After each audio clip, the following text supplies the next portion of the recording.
बघा, आता या सर्व एकंदरीत प्रकरणात जो मुख्य आरोपी आहे हे मुख्यमंत्री देवेंद्र फडणवीस आहे आणि त्या पार्श्वभूमीवर महाराष्ट्रातला जो सोशल फॅब्रिक आहे हा डिस्टर्ब केला। दस्तूरखुद देवेंद्र फडणवीसांचीच नार्को टेस्ट झाली पाहिजे आणि एवढंच नाही तर जाती जाती धर्माधर्मात भांडण कसे लावले। धनंजय मुंडे आणि मनोज जरांगे यांची नार्को टेस्ट झाली पाहिजे का? बघा, आता या सर्व एकंदरीत प्रकरणात जो मुख्य आरोपी आहे हे मुख्यमंत्री देवेंद्र फडणवीस आहे। देवेंद्र फडणवीसांनी अंतरवाली सराटी या ठिकाणी मराठा बांधव हे उपोषणाला आरक्षणाच्या मागणीनुसार बसले होते। त्या ठिकाणी पोलिसांकरवी त्यांनी गुंडागर्दी केली, लाठी हल्ला केला आणि त्या पार्श्वभूमीवर महाराष्ट्रातला जो सोशल फॅब्रिक आहे हा डिस्टर्ब केला आणि एक जात दुसऱ्या जातीच्या विरोधात एक प्रवर्ग दुसऱ्या प्रवर्गाच्या विरोधात हा त्यांनी लढवून टाकला आणि महाराष्ट्राचं वातावरण हे गढूळ केलं।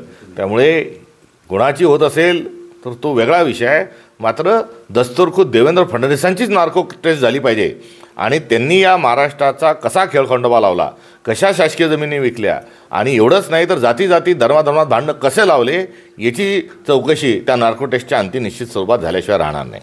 धनंजय मुंडे आणि मनोज जरांगे यांची नार्को टेस्ट झाली पाहिजे का? बघा, आता या सर्व एकंदरीत प्रकरणात जो मुख्य आरोपी आहे हे मुख्यमंत्री देवेंद्र फडणवीस आहे। देवेंद्र फडणवीसांनी अंतरवाली सराटी या ठिकाणी मराठा बांधव हे उपोषणाला आरक्षणाच्या मागणीनुसार बसले होते। त्या ठिकाणी पोलिसांकरवी त्यांनी गुंडागर्दी केली, लाठी हल्ला केला आणि त्या पार्श्वभूमीवर महाराष्ट्रातला जो सोशल फॅब्रिक आहे हा डिस्टर्ब केला आणि एक जात दुसऱ्या जातीच्या विरोधात एक प्रवर्ग दुसऱ्या प्रवर्गाच्या विरोधात हा त्यांनी लढवून टाकला आणि महाराष्ट्राचं वातावरण हे गढूळ केलं।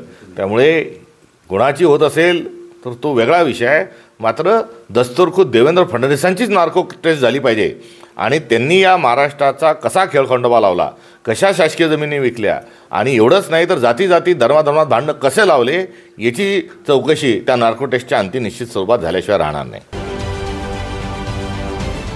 महाराष्ट्रातील सर्व बातम्यांचे विश्वासार्ह व्यासपीठ सकाळच्या सर्व सोशल मीडिया प्लॅटफॉर्मला लाईक, फॉलो आणि सबस्क्राईब करा। तसंच सर्व नोटिफिकेशनसाठी बेल आयकॉन प्रेस करायला विसरू नका।